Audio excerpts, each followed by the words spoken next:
Very good morning, students. Welcome to Gnanmanshi Vidyapit Mova online digital platform. As you know, I am your science teacher Vatsal Trivedi. So, अभी हम लोग science के अंदर chapter number 14 day 2 यानी कि दूसरे video के अंदर आ गए हैं. वीडियो का नाम है नेचुरल रिसोर्सेज, यानी कि unit name is natural resources. क्या होता है नेचुरल रिसोर्सेज? हमको मालूम है नेचुरल के अंदर जो नेचुरली जो हमको ऐसे सोर्सेज मिलते हैं जिसको हम बोलेंगे नेचुरल रिसोर्सेज. ओके, उसके रिलेटेड लास्ट टाइम हमने देखा था कि विंड यानी कि एयर, गर्म हवा और ठंडी हवा किस तरह से होती है और इन डे और डे नाइट किस तरह से वो वर्क करती है. ओके, सो नाउ आज हम देखेंगे rain, air pollution, water and water pollution. 4 चीज़ देखने वाले हैं. काफ़ी इजी है ये यूनिट ही, पूरा इजी है, आप सब पहले से ही पढ़ते आ रहे हो. सो ये एक जनरल साइंस का टॉपिक है. हर बार हमारे सिलेबस के अंदर क्यों होता है वो भी मैं आप सबके साथ ये बात कर दूं, क्योंकि general awareness is a most important thing. So related to science, what is the general science, यानी कि जो बेसिक साइंस है वो हमको मालूम होना ज़रूरी होता है. जो हमारी रूटीन लाइफ के अंदर हमको ज़्यादातर यूज़ होता है उस प्रकार के जो कुछ भी साइंस होते हैं उसको हम बोलेंगे general science. Physics, chemistry, biology का यूज़ होता है, बट वो एक लॉजिकली साइंस है. बट ये जो जनरल साइंस है वो ज़्यादातर सभी चीज़ों में इक्वली रहता है. तो that's why we need to learn for this unit. Okay, so at last question answer as a homework to you guys and the references.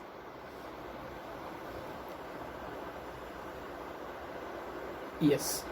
Okay.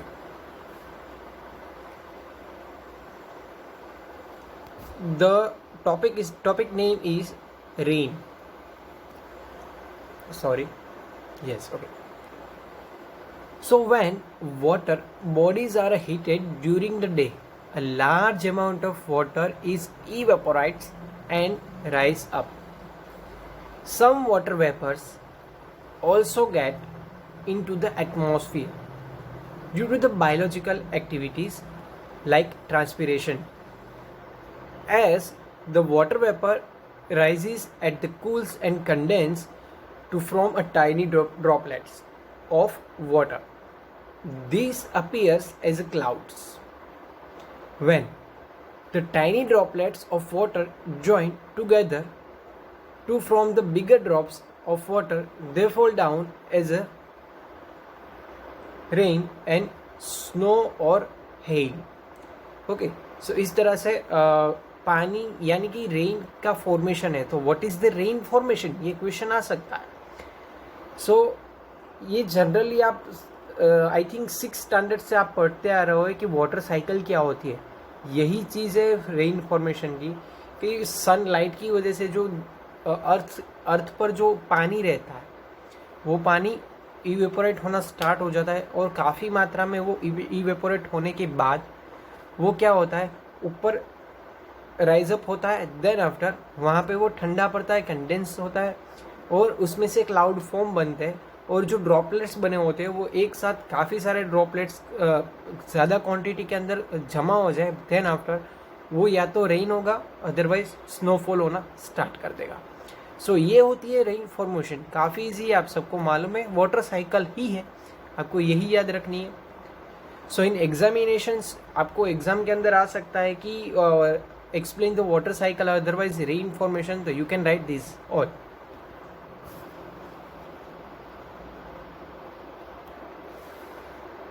So now next topic is that air pollution. सबको मालूम है कि air pollution आजकल काफ़ी सारा बढ़ गया है. So there is a too much polluted air in our atmosphere. So हमको क्लीन एयर की ज़रूरियात है, but we can't get the clean air because of the air pollution. So the increase of the content of the harmful substances in the air is called air pollution. Unwanted substance बोलो, harmful substance बोलो, so is called the air के अंदर जो अगर ये substance आ गए उसकी value ज़्यादा हो गई है, वो इंक्रीज हो रहा है, so it is called air pollution. Fossil fuels like coal and petroleum contain a small amounts of nitrogen and sulfur. कौन से किसके अंदर कौन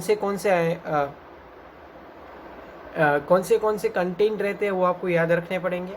So in fossil fuels like coal and petroleum contain a small amounts of nitrogen or sulfur. Then when these fuels are burnt in a release oxides of the sulfur and nitrogen.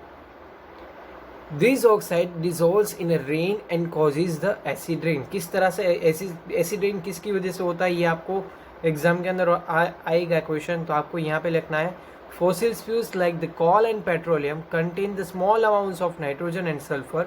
When these fuels are burned and release oxide of the sulfur and nitrogen, क्या करेगा, वो गर्म होगा तो sulphur का sulphur oxide और nitrogen का nitrogen oxide में कन्वर्जन हो जाएगा.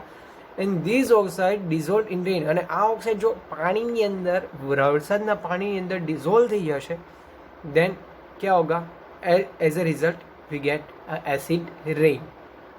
So burning of fossil fuels also release the unburned the carbon particles which reduce the visibility. वो विजिबिलिटी को रिड्यूस करने में कर देता है क्या, carbon dioxide. So during the cold weather along the condensate water is from fogs. So smoke हम सुबह सुबह देखते हैं कि इन विंटर सीजन हमको स्मोक दिखता है कि ये विजिबिलिटी काफ़ी रिड्यूस कर देता है. तो regular breathing air containing this harmful substance causes the allergies, cancer, heart disease etcetera. सो उसकी वजह से कौन से डिसीज़ होती है ये भी आप सबको देखना है. आपकी टेक्स्ट बुक प्लीज़ रिफ़र करना, साथों साथ मेरे पीडीएफ के साथ आप अपनी टेक्स्ट बुक को भी रिफ़र करना. सभी टॉपिक मैंने यहाँ पे कवर किए, बट उसके अंदर आपको ज़्यादा थोड़ा कंटेंट ज़्यादा मिल जाएगा, but concept wise it is a totally covered. सो यहाँ पे आप नीचे देख सकते हो कि किस तरह से एसिड ड्रेन होता है. Acid drain formation figure number 1 जो मेरे बिल्कुल पीछे आपको दिख रही है यहाँ पे. Then after smoke in Beijing and smog in Los Angeles, ये अमेरिका और बीजिंग की यहाँ पे फिगर दिखाई है, इमेज है जो fog in winter morning time के अंदर किस तरह से दिखता है. तो पूरा धुंधला यानी कि जो विजिबिलिटीज़ है वो काफ़ी कम कर देती है, रिड्यूस कर देती है because of the carbon. Okay,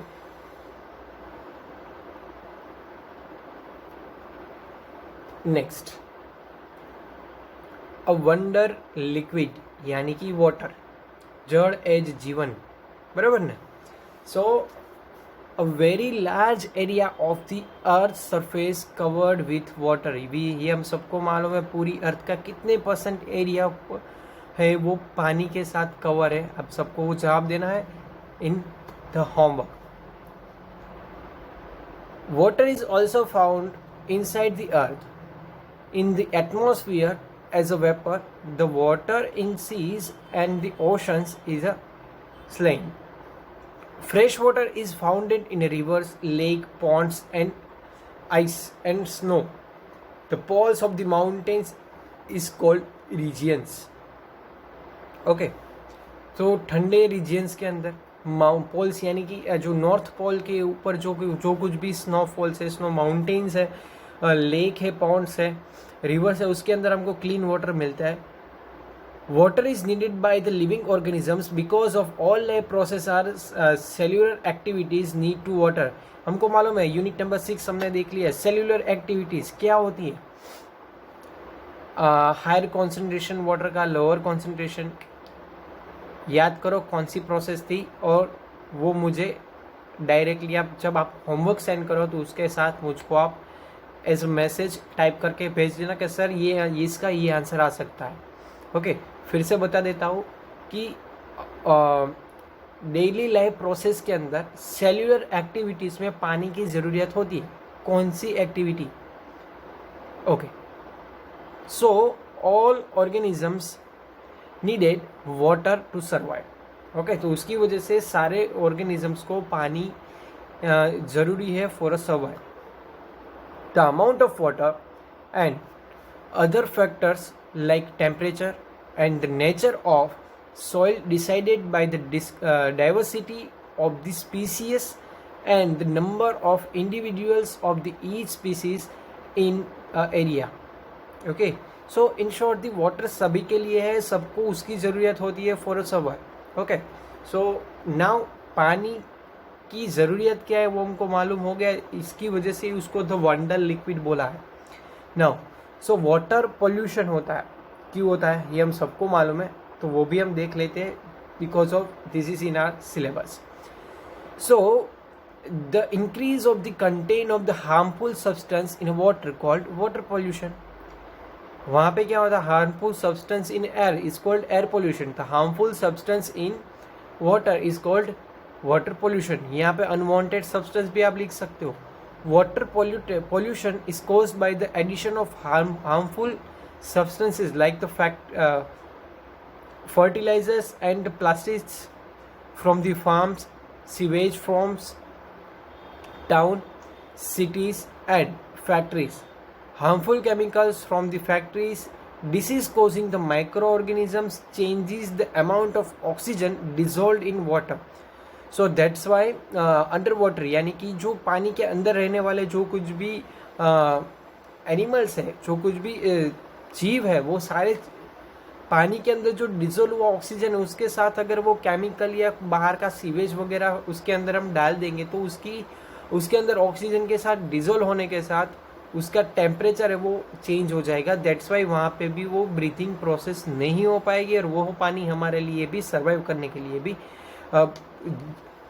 perfect नहीं होगा, वो हमारे लिए टोटली हार्मफुल है। So it is the waste water. So this all phenomena is known as the water pollution. So how we can stop this? Okay, उस पर आप में से कोई भी एक वीडियो बनाना चाहे तो वीडियो बना सकता है कि how we can stop the water pollution and air pollution. उस पर आप कोई लिखना चाहते हो तो आप लिख भी सकते हो, पोएट लिखना चाहते हो तो पोएट भी लिखो। सो ऐसा ज़रूरी नहीं है कि साइंस के अंदर साइंस के ही प्रोजेक्ट बनाओ। ओके, साइंस के रिलेटेड आप काफ़ी सारे साइंस के रिगार्डिंग एक पोएम भी बना सकते हो, साइंस के रिगार्डिंग एक वीडियो भी बनाओ। ओके, सो आई होप आप में से कोई एक अच्छा परफॉर्म करेगा। जो भी अच्छा परफॉर्म करेगा उसको मेरी तरफ से एक गिफ्ट मिलेगी, स्कूल की तरफ से तो मिल ही गई, बट मेरी तरफ से भी मैं आप सबके लिए एक छोटी सी गिफ्ट यहाँ पे मैं अरेंज करूँगा। ओके, सो आई होप कोई एक स्टूडेंट तो पार्टिसिपेट कर ही लेगा। Next, here the question answer for you as a homework. You have to attempt this all question answer and send to your teacher. Make a short note on air pollution and make a short note on water pollution. दो है, काफ़ी simple है। आप उसके ऊपर लिखना चाहते हो अपने ऑन वर्ड्स के अंदर, फिर भी आप लिख सकते हो। Okay, as a reference science की टेक्स्ट बुक, नेचुरल रिसोर्सेज की विकीपीडिया और मिस्टर सी प्रसाद की जो आप स्लाइड्स देख रहे हैं वो मैंने उसकी यूज़ की है। सो आई होप आप सभी रेफरेंस का भी अच्छे से यूज़ करेंगे। सो अभी यहाँ तक रखेंगे। सो अभी के लिए stay home. Thank you very much. To be continue on next video. सो अभी के लिए बाय बाय, टेक केयर।